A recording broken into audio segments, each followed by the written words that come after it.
Welcome to Live Daf, your online Daf Yomi Shir.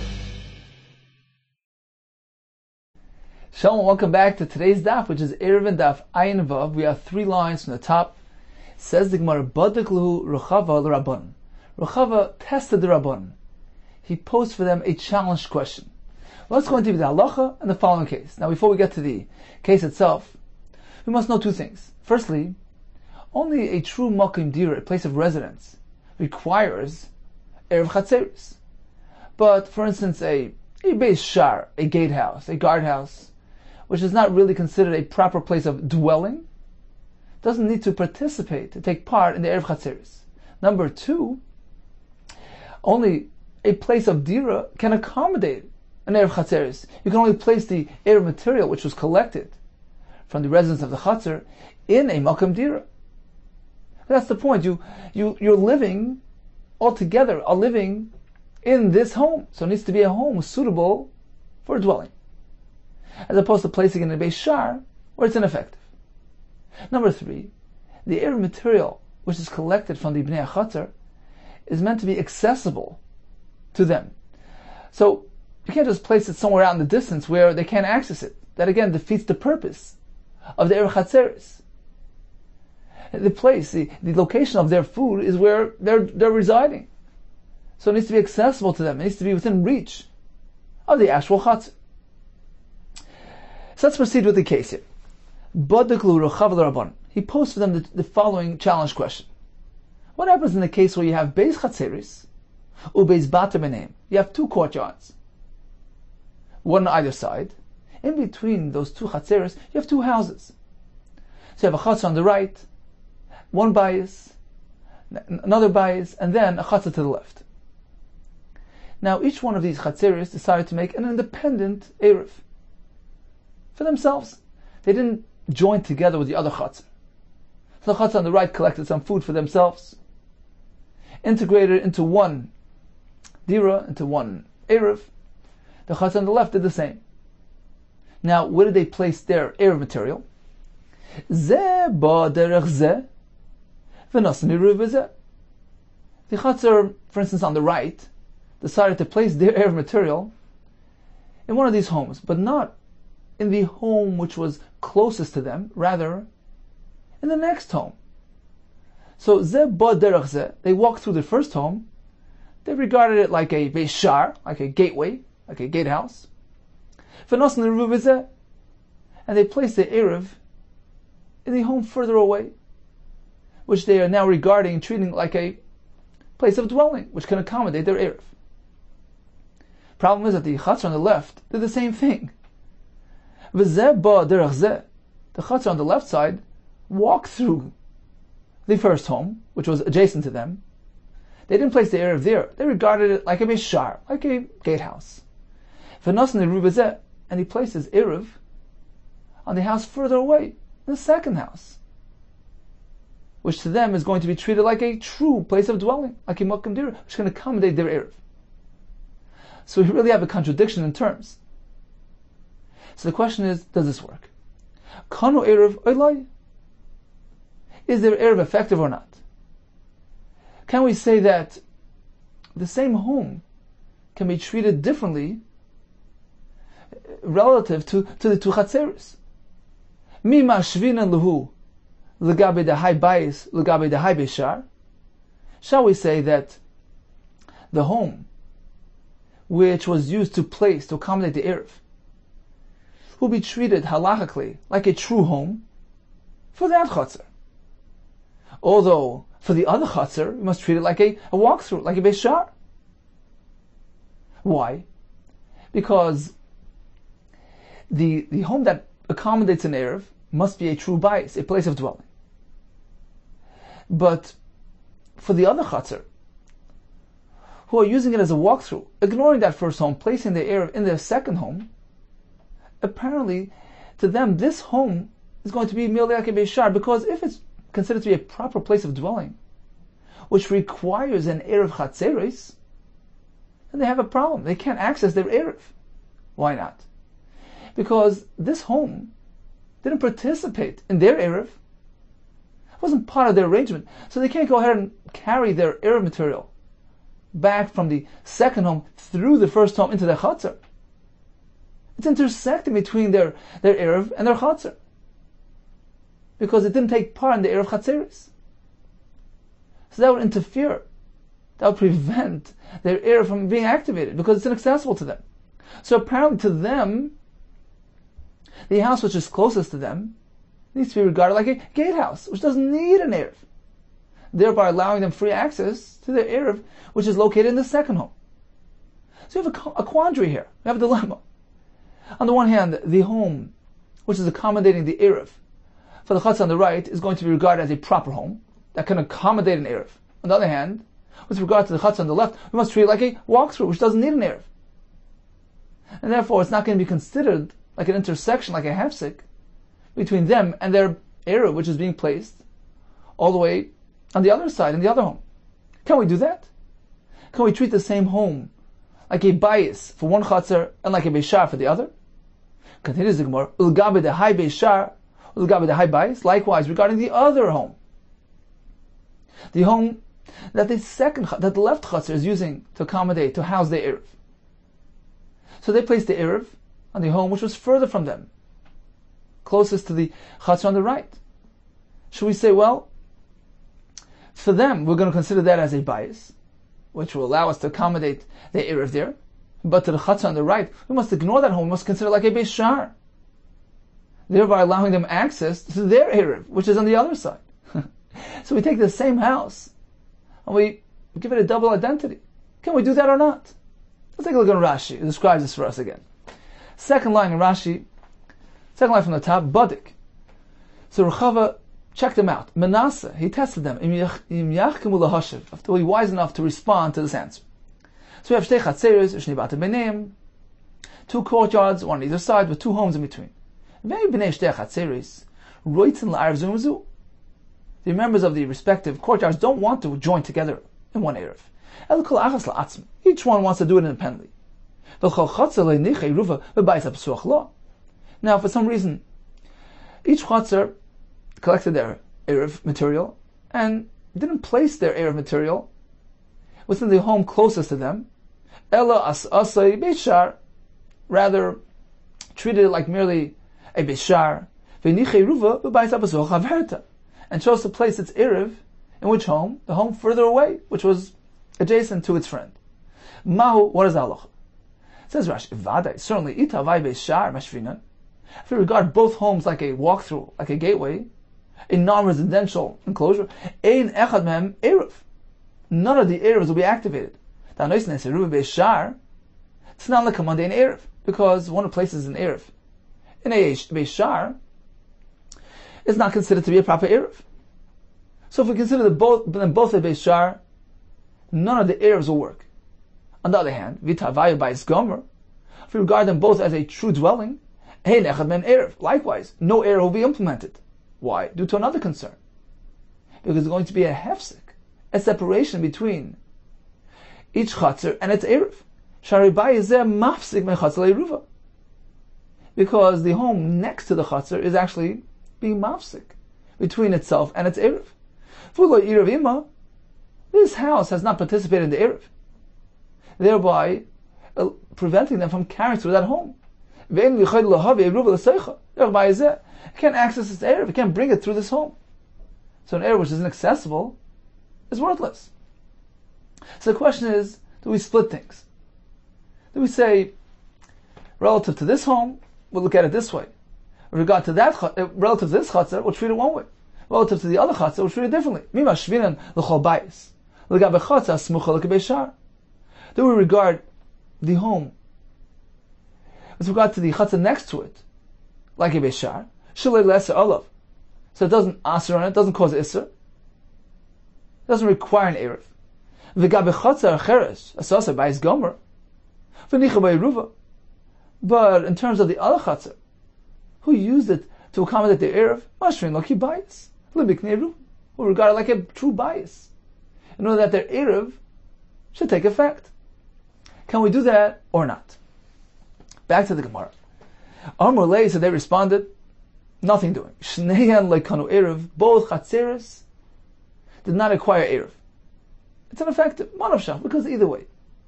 Ibe shamash v'slei, if you treat the bottom like a beishar, allowing access, free access through them, hanois neseruva beishar, if a person places an erev in such a type of home, achsadra, this is a covered outdoor area, also not a place of dwelling, or a pesel or a porch. He places an erev in any of these locations, ain't an erev, doesn't work. So if you treat these homes like a beishar, you can't place an erev there. On the other hand, ibayis mashvislei, if you treat them like a true home, which can accommodate an erev, so you must apply that status to both homes. So you're creating another concern. So since they're both considered to be true houses, true places of residence, then the chatzar can't access his erev, because he's going to have to carry through that home which is closest to him, which hasn't participated in his erev. So this was their response. You cannot activate any of these erevs, either because these homes are beishar who can't accommodate an erev, or they're considered like true homes, and create that intersection between the chatzar and its erev. Says, well, why not?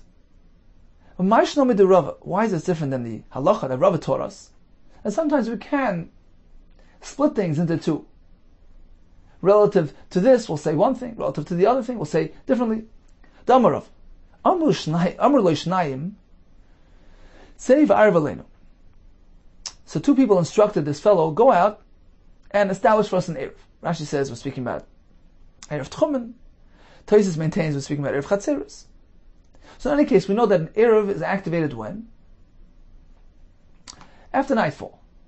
Sometime during Ben Hashmashis. So what happened? Le'echad erev alav m'baydyayim. So this fellow went to do both erevs. And he had a double job. So for one person, he managed to place an erev while it was still day. However, by the time he got around to the second erev, it was already Ben Hashmashis. Ule'echad erev alav Ben Hashmashis. And on behalf of the second fellow, he only managed to establish his erev when? During the twilight zone between Friday and Shabbos. That was the first phase of events. Second stage was, this fellow who had his erev established on his behalf while it was still daylight, his erev was consumed, eaten up Ben Hashmashis.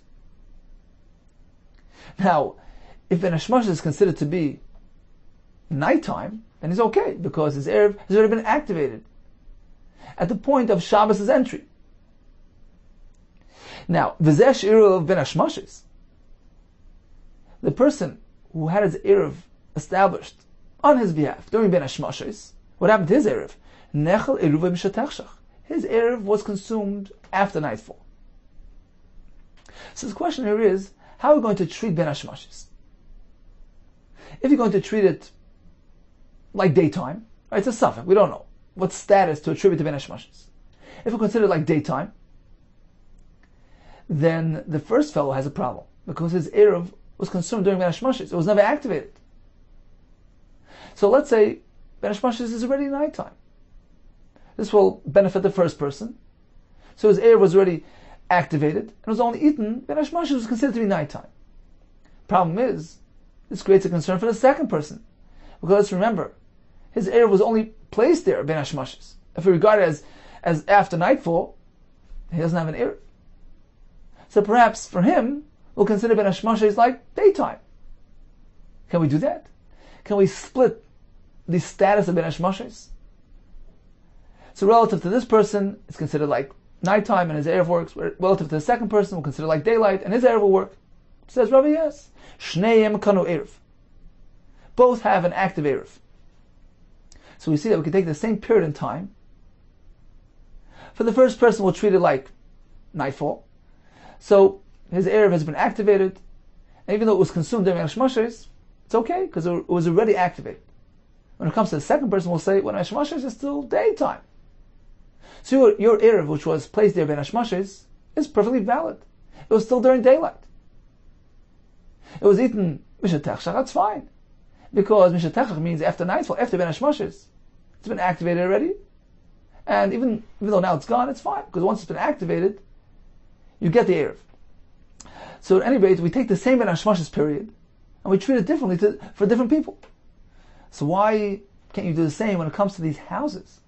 Between the Chatzeris, let's treat it one way relative to this Chatzer, and differently relative to the other Chatzer. Says well, there is a difference. Hachi hashta. How could you compare? Some suffix yamama suffix lelia. When we speak about a period in time which has a suffix as to its status, day or night. It's not something which is evident and obvious. So even if you give it 2 dinim, for this person it's day, this person it's night, it's not something which is evident and obvious to all. It doesn't seem ludicrous. It's something merely in the abstract. Therefore you can do that. Since we're dealing with a Eruv, which is a D'Rabbanan, we say Safik Lahakal. Aval Hacha, in contrast to us, we're dealing with something very tangible, a home, a physical phenomena. You can't split its identity. If for this Chatzar you treat it like a house, you have to do the same for the other Chatzar. If for this Chatzar you consider it like a Beis Shar, for the second Chatzar as well, you have to treat it like a Beis Shar. It's something tangible, it's in front of you. You can't split its identity. It's either this or that. Otherwise, it's going to look ludicrous, preposterous. Therefore, the Chacham certainly will not do that. So in conclusion, the question was, does this Erev work when it's really posing a contradiction in terms? And the response was, no, it doesn't work because you can't split things based on need.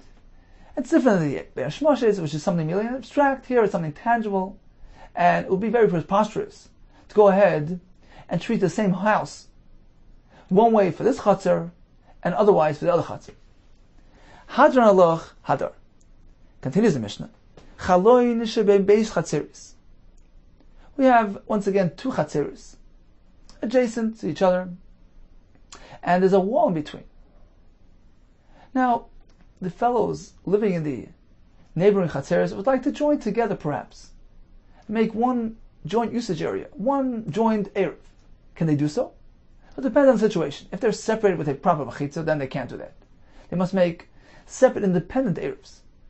But if there's something connecting them, there's a doorway, there's perhaps a window, a chaloin, an opening in this machitza, which has proper dimensions, which allow easy and convenient access, transfer from one to the other, then they have a choice, a prerogative. They can do separate Erevs, or they can join together as one.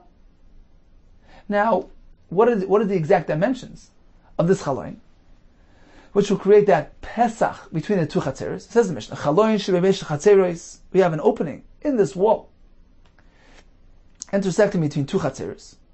If it's dalet, if this chaloin is 4 tfachim long, 4 tfachim wide, b'sech asara, and it's within 10 tfachim to the ground, meaning the bottom portion of that window, at least the bottom portion, should be within 10 tfachim to the ground.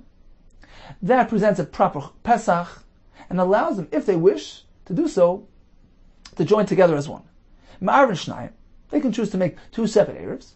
If they wish, ma'arvin echad, they can join together in one Erev. Pachas im dalet al dalet. What if the window is smaller than 4 by 4, which doesn't really present a proper, convenient passageway and transfer area? Or it's completely above 10, in which case there's a mechitza 10 tefachim high underneath the chalain, separating the 2 chatzeres. In this case, there's no connection between the 2 courtyards. Ma'arvin shnayim, they must make 2 independent erevs, ve'ei ma'arvin echad, and they cannot join together as one. Let's take a look at Rashi off to the right side here. Chaloin shebein shtei chatzeres, so it's a large size window, b'sech hasora, within 10. Mefarish v'gemara, the Gemara will explain for us, she'iksasi menu, just a little bit of this window, the bottom portion, afilu mashu, even just a drop, b'sech hasora l'karka, within 10 to the ground, that's enough. Ma'arvin shnayim, if they wish, they can make 2 separate Erevs. Shnei Eruvin, elu la'atzman, v'asurin zumzu. If they make 2 independent Erevs, they can't transfer one to the other. But if they wish to do so, they can do one. Ma'arvin echad, Erev echad. How do they do that? Sheyitnu elu Eruvin ba'acheres. So first they collect their food, And they place that food material, that air material, into the other chatzah. And this joins them together as one. If the window is less than 4x4, lav pesach havi. It doesn't present a proper opening. Likewise, if it's above 10, it also doesn't present a proper pesach. Why? Although it's a large opening in this wall, in this kaisel, says Rashi, but once you have 10 tfachim from the floor to the bottom of that window, that presents a mechitza. The ilu kol kaisel in a gavay yoser.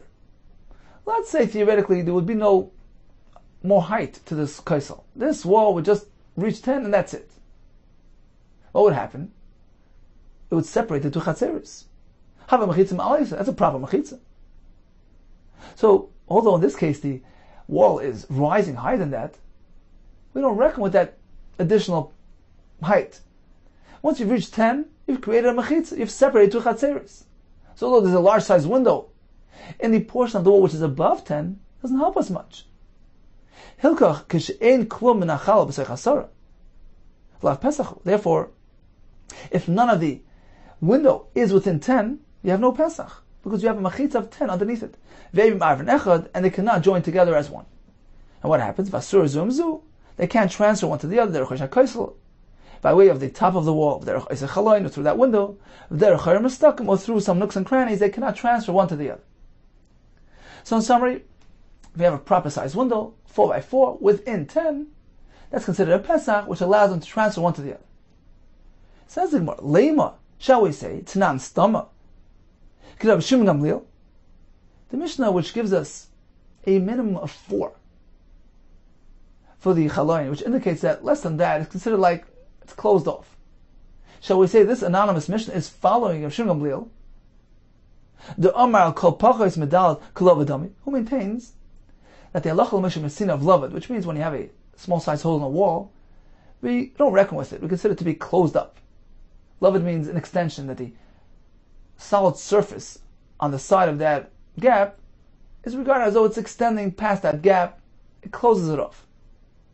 What is the shear? What is the size of that gap to be considered closed off with loved? According to Rabbanan, anything less than 3 is considered to be closed off based on loved. Shimon Gamliel says you have up until 4. Less than 4 is loved, which seems to be compatible with our Mishnah, who tells us in order to be considered a proper access route from one chatzah to the other, you need to have 4 tfachim, a window which has that size. Apparently less than that is considered to be closed off. This is consistent with Rav Shimon Gamliel's concept, and not the Rabbanan, which seems to be problematic. Says the Gemara, shall we say that? No. Afilu temek Rabbanan. The Mishnah can be following even the Rabbanan. Ad kan lepligi Rabbanan le. Did Rav Shimon Gamliel, the Rabbanan only disagree with him ela lini levutim. When it comes to the concept of loved, they maintain only something which is less than 3 considered to be closed off completely. 3 and above is not considered to be closed off. Fine. But that's when it comes to the question, is it closed or not? Aval in pischa. But in our case, when we're dealing with, is it a window? Is it a pesach? Is it an opening? Is it a passageway? That's just a question of whether it's closed or not. To make a pesach, that's a positive entity. You can have something which is perhaps not closed, but still not a pesach, not a convenient access route, not a convenient passageway. It's not a pesach if it's less than 4. Even they agree that 4 is the benchmark. If it's 4x4, it is significant. It is a large enough opening which is considered a pesach. But otherwise, it's not significant enough and large enough to be considered a proper passageway and a proper pesach. Continues the Gemara. Pachas medalad. So the Mishnah began by stipulating the condition here. 4x4 within 10. And the Mishnah states it in the reverse as well. If it's less than 4x4 or above 10, it doesn't work. Now, this seems to be redundant. Pshita, isn't this obvious? Kivan the Amar, dal b'sei chasar. Once you've already said that if it's 4x4 within 10, it's fine. Doesn't that imply that otherwise it's no good? Memela anayadana, don't I already know on my own? The pachas medal. If it's less than 4, or above 10, loy, it won't be effective. So why that repetition in the Mishnah? Hakamash Mlon. The Mishnah is coming to inform us that even if just a portion of that window is below 10, as Rashi explained for us, even a portion of it is below 10, in which case you don't have a mechitza of 10 underneath it, that's sufficient. You don't need the entire window to be below 10. That's going to be added in the second clause of the Mishnah. It's going to highlight that. Tama de kuli l'mal miyut. The problem only begins when the window is entirely above 10. But if even a portion of it is below 10, then it's up to them. They can choose to make two separate Eruvs or join together as one. That's why the Mishnah, so we need to repeat the statement to highlight this point. If it's less than 4 by 4 or above 10, which indicates it's completely above 10, then it's no good. But we infer from this that if it's anywhere below 10, even a bit of it is below 10, that's okay. And this perhaps would not be learned from the first portion of the Mishnah, which perhaps can lead us to understand that the entire window needs to be b'seich asara. Continues the Gemara, Tanina lahad tan rabban. Our Mishnah supports the following brayso, which says the same exact thing. Kulei l'malam yud u'miktsasei b'seich asara. If the entire window is above 10 and a bit below, the Farshim say kulei, he means rubik kulei, meaning most of the window is above 10 and just a bit within 10, that's okay. Kulei b'seich yud u'miktsasei l'malam yud, or entirely below, but just a bit protruding above. In this case, you have a proper Pesach. Ma'aver shnayim, they can make two separate Eruvs, or if they choose, they can join together. That's the brayso, which is consistent with our Mishnah, that as long as a portion of that window is below 10, that's okay. The question is, why did the brayso see a need to repeat itself? The brayso issued two statements, which seems to be a mere repetition. Because since you already said, the brayso begins by saying, if it's completely above, just a bit below, that's okay. Amris, ma'avin shnayim. They have that choice. They can do 2 or 1, meaning they can't join together, even if it's just a portion below 10. Once you already know that, isn't the second scenario obvious? The second clause of the brayso, where it's completely within 10, just a bit protruding above, that allows them to join. Isn't that obvious? Is there a need to discuss that? If you've already told me, as long as a portion is below 10, that's okay. Isn't it obvious? If it's completely below 10, just a portion above, certainly that's okay because most of the window is below. So why does the brayso need to conclude with that statement? Says, well, you're right. The brayso is merely using a formula which is sometimes used, just a way of expression. Zu. First we state one thing, and then we say, zu katani. And certainly we don't need to even tell you the second statement. That's how the brayso is wording itself. First the first case, and then, you know what, if this is okay, then certainly the next case. It's just a way to express and to teach the halacha in a clear manner. Okay, so we learned now Mishnah, if the chaloin is 4 by 4, that provides a proper Pesach, allows them to join together. Now what if we have a circular window? What is the size requirement here? How much circumference? If you have a round window, it needs to have a circumference of 24 tvachim to accommodate a window which has a square 4 by 4. That's number one. Where does that circle have to be situated? At least 2 and a bit tvachim of the bottom portion of that circle needs to be within 10 tvachim to the ground, which will ensure that at least a bit of that 4 by 4 square, which is going to be carved out, so to speak, and envisioned within that circle, at least just a bit of that bottom portion of that 4 by 4 will be situated within 10 tvachim. She'imi Rabbenu, he needs to have this type of arrangement because if he should go ahead and form a square, a virtual square within that circle, a square 4 by 4, nimtza, mashu b'zechiyut. If he has this type of arrangement that 2 plus a bit of tvachim of that circle will be within 10, this will result in just a little bit, at least a little bit of that 4 by 4 square to be located within 10 as well. Okay, so this is Rabbi Yochanan's statement. He required a very large circumference, 24 tefachim, to accommodate a square 4x4. The Gemara is going to challenge this. Michti, let's take a look. What is the ratio of a circumference to a diameter? We work with the concept of 3 to 1. Kol sheyesh be'kefer shleisha tefachim. Whenever we have a circle with a circumference of 3 tefachim, what is the diameter? Yesh be'berech ve'tefach. It has the diameter of a tefach. So if we're looking for a window which is 4 wide, then all you need is a circumference of 12. A diameter of 4 results in a circumference of 12. But trace the saga. 12 should be sufficient. Eri points out, the Gemara at this point figured perhaps that when you have a round window, all you need is a diameter of 4. You don't need to have a 4x4 square. So if it's a diameter of 4, then all you need is a circumference of 12. How do you get to 24? Says the Gemara, no, you need to actually have a window which is shaped as a square. In which case you need to add something. You're right, if you're sufficing with a circle which has a diameter of 4, and you're right, all you need is a circumference of 12. But if you're forming a square-sized window, square-shaped window, you need to have more than just 12. Because we know that a square encompasses a larger surface area than a circle of the same size. It's actually 25% more.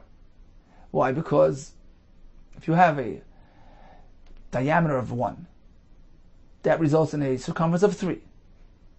So if you draw a line around the border of that circle, it's 3. If you take a similar sized square, meaning 1 by 1, then you go around the edges, the boundary, the outer line of that square is going to be 4, right? 1 on each side. So here it's a line of 4, here it's only a line of 3. So it's 25% more. So in this case, if we need to turn this window into a square, you can't suffice with 12. You need to add 25%. Says the Gemara, okay, let's add something, but let's only add 25%. Take 12 circumference and add 25%, which results in 16. But how do you get to 24? Let's see the Gemara. Michti, let's take a look. Kama meruba yasal eagle. How much larger is the area space of a square to a circle of the same size? Revia, it's a quarter more, 25% more. B'chitzer sagi, if that's the case, then all you need is a circumference of 16. B'chitzer. Why? Because once again, if you have a diameter of 1, that equals a circumference of 3. If you create a square with a width of 1, then the outer border is really 4. So it's 25% more. So if we had a diameter of 4 tefachim, right? The chalon was a circle with a diameter of 4, which resulted in a circumference of 12. That wasn't enough because you said you needed to square it. So how much larger is a square above the circle? 25%. So all you need is a circumference of 16. You still don't need 24. Says the Gemara, 1 second. This proportion, this 25% discrepancy, is very specific to a case where you're forming a circle within a square. So if you have this, for instance, 1 by 1 square, which has a perimeter of 4 total, and within that circle, within that square, you're forming a circle of a diameter of 1. So it's a similar sized circle, but it's being formed within a square. The discrepancy is 25%. Right? The square is only 25% larger. Its surface area is 25% larger than the circle drawn inside that square. That's acceptable. But in this case, well, you need to have a chaloin, a square of 4 by 4. And we're not speaking about a square window, right? We're speaking about a round window, a chaloin agel. So you need to draw a circle large enough, a circle around that square, large enough to accommodate that square. The discrepancy here will be much more than 25%, because you need to cover for those corners which are protruding. Let's see inside.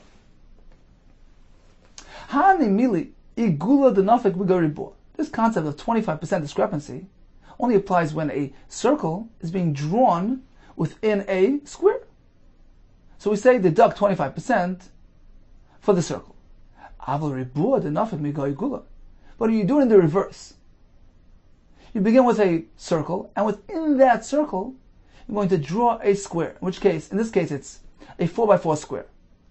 But in a tfei, the discrepancy will be much greater than 25%. The circle around that square is so much more than just a quarter larger than the square itself. My time and why? Mishum Mursha the Karnasa. Because of those corners poking out. You need to go all around those corners. Okay, so how large a size circle is required to accommodate a square of dal tfachim? Let's take a look. A square of 4x4 has a diagonal of 5.6. Working with the formula that a diagonal is 1.4 of the straight angle. So if we have a square window 4x4, what is the diagonal of that window? 5.6. Now you're forming a circle around that window. So what diameter does that circle have to have? 5.6 to accommodate the diagonal of that window. So a circle with a diameter of 5.6 has a circumference of how much? A bit under 17, 16.8. That's all you need then. You don't need 24. Even according to your way of reckoning, the most you need is 16.8. Why does Rabbi Yehuda require a circle of 24? Let's see the Gemara. Michti, let's take a look. Let's calculate. Kol amasa b'ribua. Whenever we have a square amma, meaning 1 by 1 square, amasa v'trei chumash shabal chsayna. The diagonal is 1 2/5, meaning 1.4. If that's the case, so a circle which is going to accommodate a square of 4x4 needs a circumference of 16.8.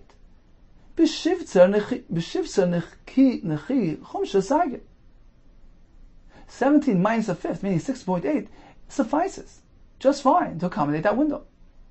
So why does Rabbi Yehuda require 24? Answers the Gemara, Rabbi Yehuda was working a different formula. Rabbi Yehuda Amar Kidayan the Kisri. He worked with the formula of the judges of Kisri, V'amil Kirabban the Kisri. Some say it was a formula presented by the Rabban of Kisri. The Amir said it follows. He said two things. The first one we understand. The second one, not really. The first one was Igula Migoribua.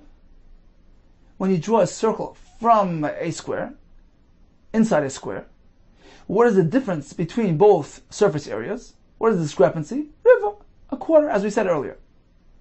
Right? You have a 1 by 1 square. You draw a circle with a diameter of 1 within that square. The difference between the two things will be 25%.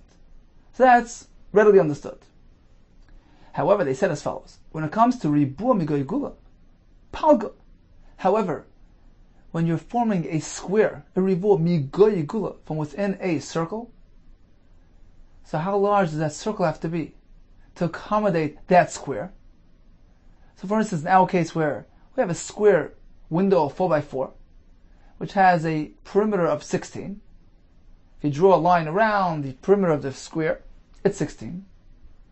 So how large a circle do you have to draw around that square to accommodate that square properly? Palga. The discrepancy will be half. Half the perimeter of the square, meaning if the perimeter of the square is 16, half of that is 8. So the circle will have to be 16 plus 8. The circumference of a circle surrounding a square is 1.5 the perimeter of the square itself. In this case, the square is 16. 16 plus a half of 16 is 24. So the circumference of that circle needs to be a total of 24 to properly accommodate a square of 4x4 within it. Now Tosfos brings that apparently this was a misunderstanding. Rabbi Yehuda had a misunderstanding in the words of the Dayan of the Kisri, because in actuality it just doesn't work. We shouldn't need a circumference of more than 16.8 as the Gemara calculated earlier. The Hagoyis Hagod Vilna Goyin on the side here says Chas v'Shalom, that's a mistake, and he goes into a whole long mathematical presentation of how to substantiate the words of the Dayan of the Kisri and what Rabbi Yehuda meant. Okay, in any case, we conclude as follows, that practically speaking, the chaloin, which is 4x4 square, which was actually formed as a circle, in order to accommodate that chaloin, we need a circle with a circumference of no more than 16.8. Continues the Gemara. The Mishnah says if the chaloin is less than 4x4, or it's above 10 tfachim, it's ineffective. You cannot join together the two chatzeros as one. This stipulation, this requirement of below 10, is only ela chaloin shebein beis chatzeros, if it's between two courtyards. So once you have a machitza of 10, even if you have a chaloin above it, it's ineffective because it's up in the air. It's not your proper common place of use. Because it's the outdoors. So up until 10 is considered a Pesach, but above 10 is not considered a connection between both chatzeros. It's not the within the area of proper convenient use. It's up in the air. Therefore, it's not considered to be a proper passageway. It doesn't connect it. But if this window is situated between two homes, two enclosed covered areas, roofed areas, and the two homes, the two members, residents of the homes would like to join together in an Eruv, and they have a window in between, even if the window is above 10, if they wish to do so, they can join together. My time away. A home, a covered area, is considered to be filled up. Meaning, height doesn't really play a role. It doesn't diminish the usage function of the home. You hang things on the wall, you hang fixtures from the ceiling, you put up bookcases. You use the entire area as one, from floor to ceiling. So as long as there's a window somewhere in that wall, that's considered to be a proper place of use. Perhaps not as convenient as down below, but it's still considered to be a proper place of use. Thus, joining together the two homes into one usage area. Eisvei Rav Nachman. So Rabbi challenged Rav Nachman from the following brayta, which seems to indicate that this requirement of below 10 applies everywhere, even to a home. The same thing applies to a chaloin between two chatzeres, or to a chaloin between two homes, or to a chaloin between two upper floors, or between two rooftops, between two rooms, which belongs to two different people. In either case, the window must conform to these guidelines. Kulan, all of them need to be dalet 4x4 b'sechasar, within 10. So even within a home, it needs to be within 10. Terguma achatzeris. Let's interpret the brayta which says that it needs to be within 10 as only applying to the chatzeris, the unroofed, the outdoor areas. It says, how can you say that? The brayta specifically says, echad this, echad that, whether this, whether that, they all have to conform to these guidelines. Let's interpret those words referring to only the requirement of size. All these windows, wherever they're situated between courtyards or homes, need to have the proper dimension, 4x4. When it comes to the location of that window, that depends. When it's in the outdoors, yes, it needs to be within 10. But if it's indoors, then we consider the whole home as one unit, one usage area, and regardless of its location, whether it's down below, up above, it can connect the two homes. Ba'amine Rav Nachman. So yes, Rav Nachman, the following question.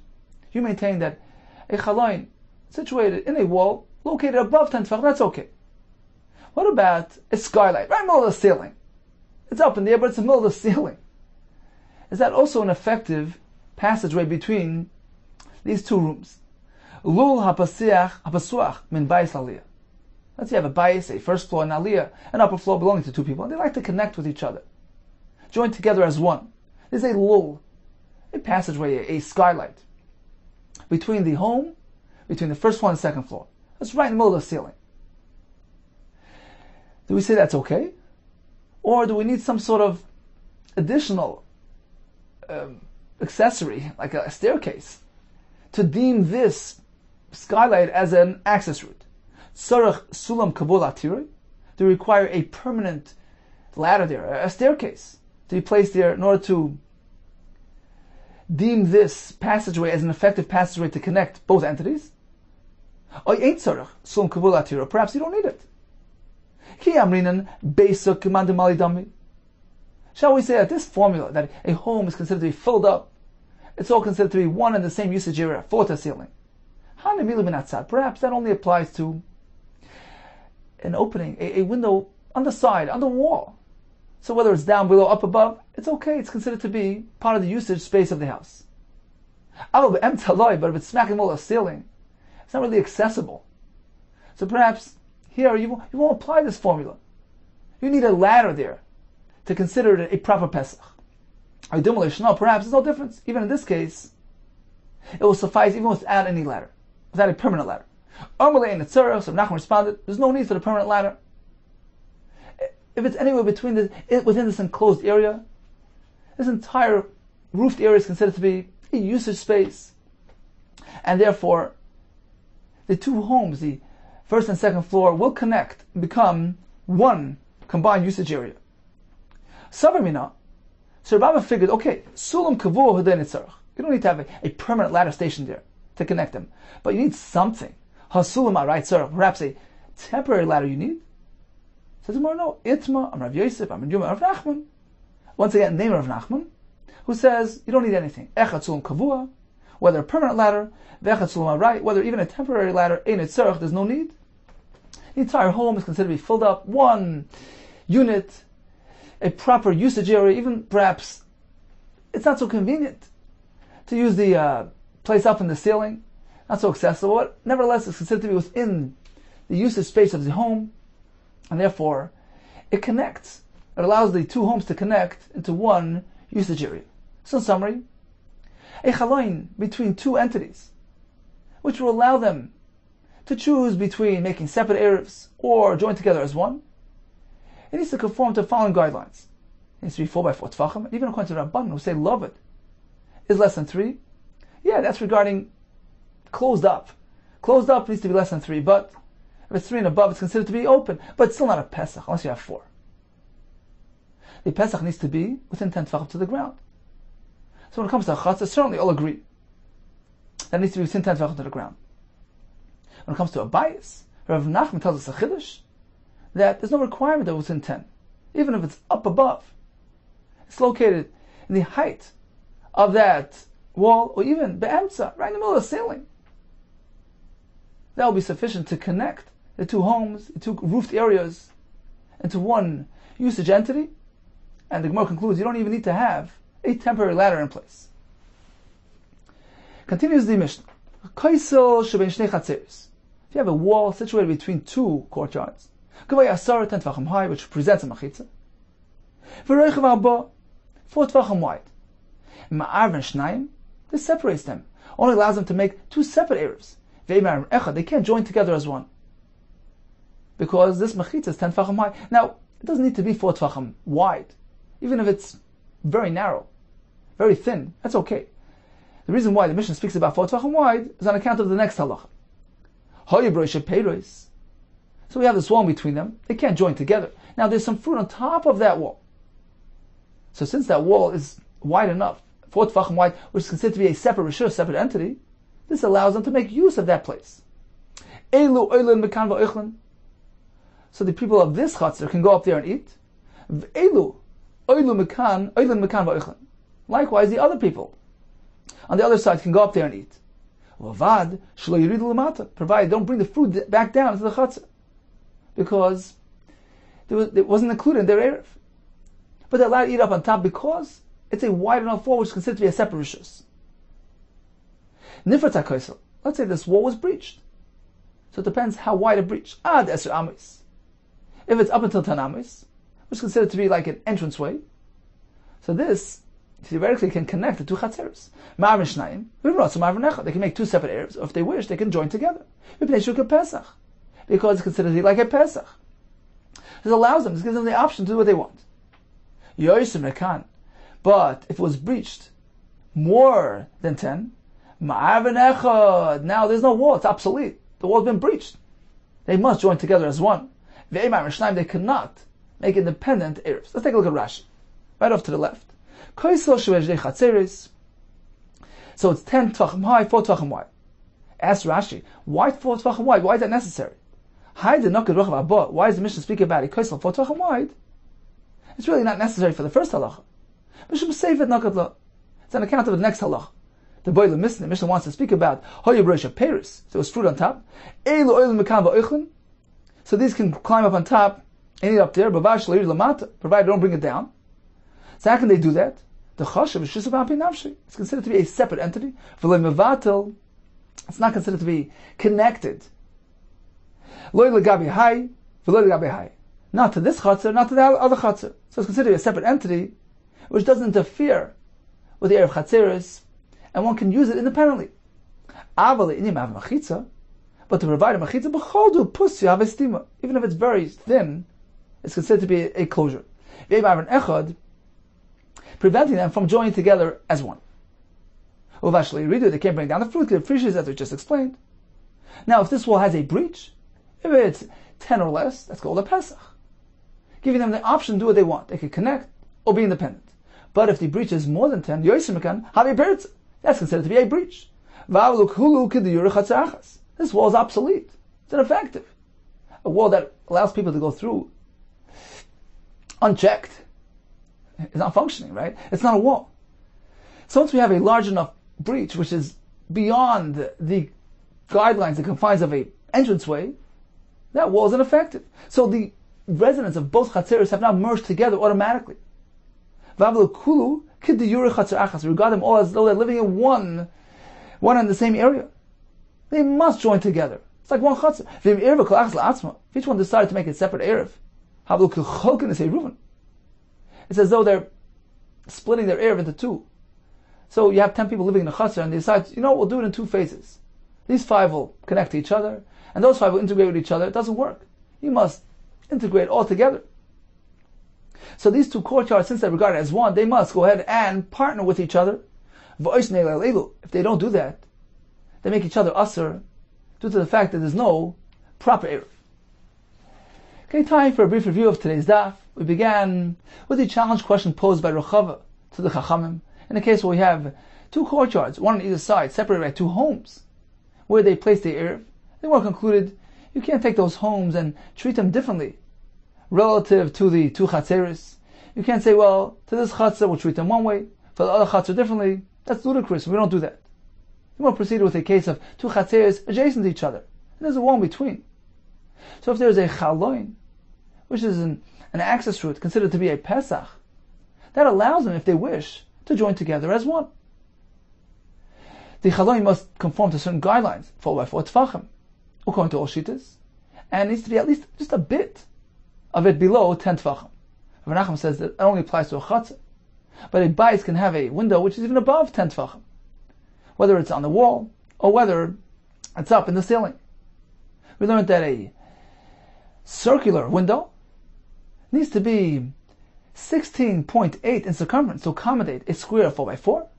And we concluded that if there's a wall in between 2 chatzeros, and there's a breach in that wall, up until Tanami is considered to be a Pesach, allowing them to join together. If it's beyond Tanami, that wall is obsolete, and they must join together as one chatzer.